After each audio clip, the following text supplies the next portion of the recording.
అందరికీ హాయ్ అండి. Welcome to my cooking stories. ఈ రోజున ఈ వీడియోలో మనం చూడబోతున్న recipe south Indian authentic recipe rasam. ఎప్పుడైనా వెజిటబుల్స్ రెడీగా లేనప్పుడు కానీ, వింటర్ సీజన్లో కోల్డ్ ఫ్లూ లాంటి ప్రాబ్లమ్స్ ఉన్నప్పుడు కానీ, హెల్త్ బాగున్నప్పుడు ఎప్పుడైనా ఈజీగా డైజెషన్ కోసం ఏదైనా తినాలనిపించినప్పుడు ఈ రసం అనేది చాలా బెస్ట్ ఆప్షన్. చాలామంది సబ్స్క్రైబర్స్ రిక్వెస్ట్ మీద నేను ఈ ఈజీ రెసిపీ మీకోసం చేయబోతున్నాను. ఇప్పుడు ఇది ఎలా చేయాలనేది చూసేద్దాం. దీనికోసం ఒక అర టమాటాని ఇలా పొడవుగా కట్ చేసుకోవాలి.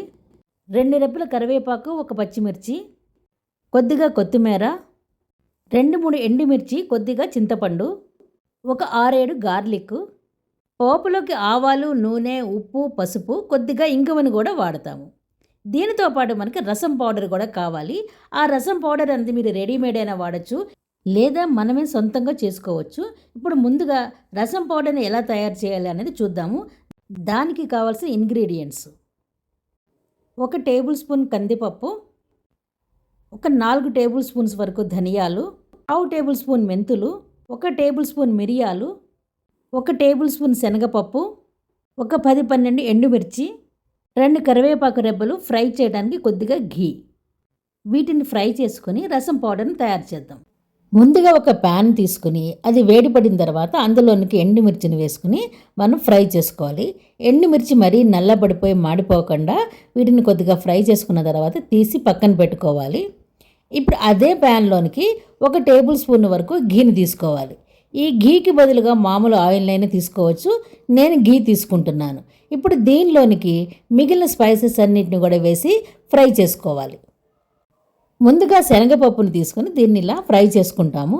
ఆ తర్వాత దీనిలోనికి కందిపప్పును కూడా తీసుకుని 1 టేబుల్ స్పూన్ కందిపప్పు, 1 టేబుల్ స్పూన్ శనగపప్పును తీసుకుని ఇలా ఈ 2 కొద్దిగా ఫ్రై అయిన తర్వాత మిరియాలను కూడా ఇందులో వేసుకుని 1 టేబుల్ స్పూన్ వరకు దీన్ని కూడా ఫ్రై చేసుకోవాలి. ఇప్పుడు జీరాని ఒక 3 టేబుల్ స్పూన్స్ వరకు తీసుకుని దాన్ని కూడా ఇందులో కలిపి ఫ్రై చేసుకోవాలి. ఆ తర్వాత ఒక 4 టేబుల్ స్పూన్స్ వరకు ధనియాలను కూడా ఇందులోనికి వేసుకుని వీటన్నిటిని కలిపి కొద్దిసేపు ఫ్రై చేసుకోవాలి. వీటిని ఫ్రై చేస్తూ ఉంటే ఒక మంచి అరోమా వస్తుంది. మరీ నల్లగా మాడిపోయేంత వరకు ఫ్రై చేయకూడదు. ఒక 1/2 టేబుల్ స్పూన్ మెంతులను కూడా ఇందులోనికి యాడ్ చేసాము.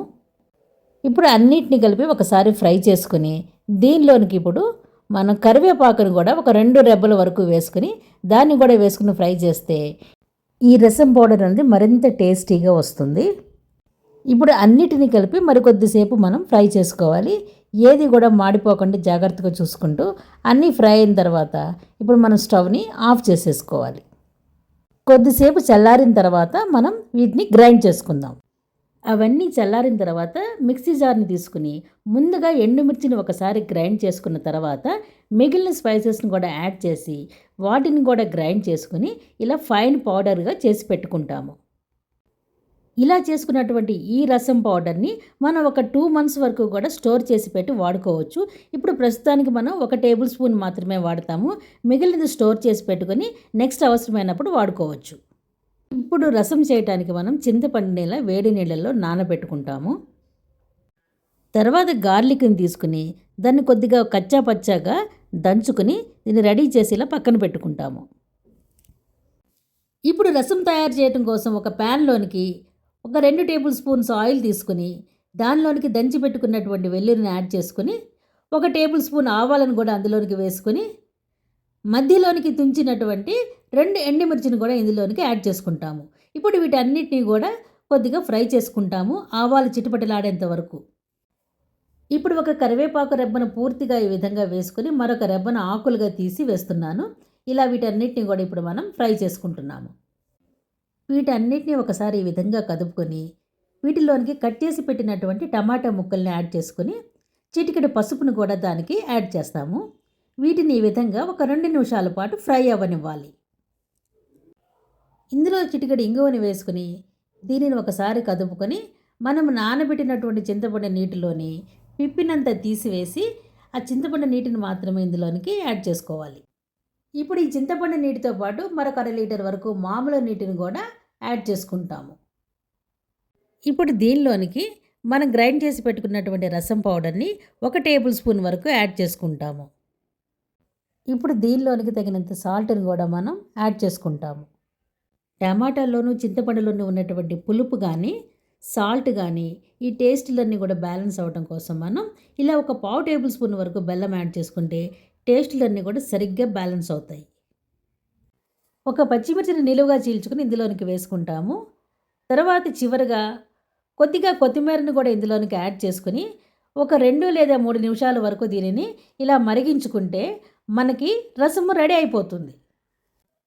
ఇలా రెడీ చేసుకున్నటువంటి ఈ రసమును మనం వేడివేడిగా సర్వ్ చేసుకుంటే చాలా బాగుంటుంది. దీనికి కాంబినేషన్గా ఫ్రైమ్స్ కానీ ఫ్రైస్ కానీ రైస్తో పాటుగా తీసుకుంటే, ముఖ్యంగా ఈ వింటర్ సీజన్లో వేడివేడిగా కనుక తీసుకున్నట్లయితే మనకు జనరల్గా వచ్చేటువంటి థ్రోట్ ప్రాబ్లమ్స్, కాఫ్, ఫ్లూ లాంటి ప్రాబ్లమ్స్కి చాలా రిలీఫ్గా ఉంటుంది. ఇదండి సౌత్ ఇండియన్ ఫేమస్ అయిన మన రసం స్టోరీ. ఈ రెసిపీ కనుక మీకు నచ్చినట్లయితే వెంటనే మీరు ఈ వీడియోని ఒక లైక్ చేయండి. ఈ ఛానల్ని మీరు ఇంకా సబ్స్క్రైబ్ చేసుకోకపోతే వెంటనే సబ్స్క్రైబ్ చేసుకోండి. Thank you for watching this video. Thank you.